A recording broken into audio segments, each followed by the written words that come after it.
Tumsifu Yesu Kristo. Ndugu zangu wapendwa, karibuni katika adhimisho hili la sadaka ya misa takatifu.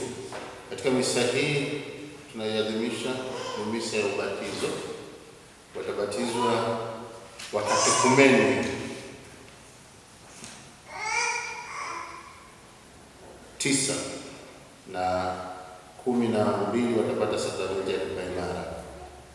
Kumbe wakatekumeni hawa na watakaopokea kipaimara siku ya leo kwa namna pekee wanampokea Roho Mtakatifu.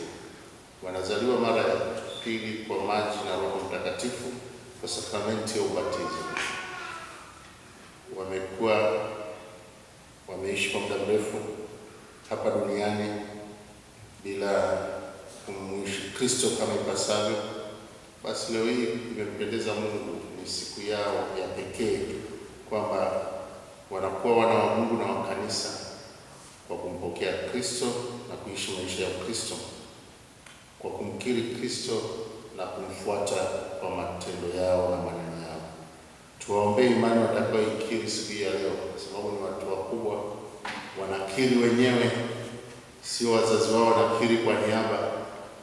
Kumbe basi tuwaombee imani watakaoikiri wenyewe waweze kuishi kweli, na wale wote ambao watapokea mapaji ya Roho Mtakatifu yawaongoze katika maisha yao ya siku zote.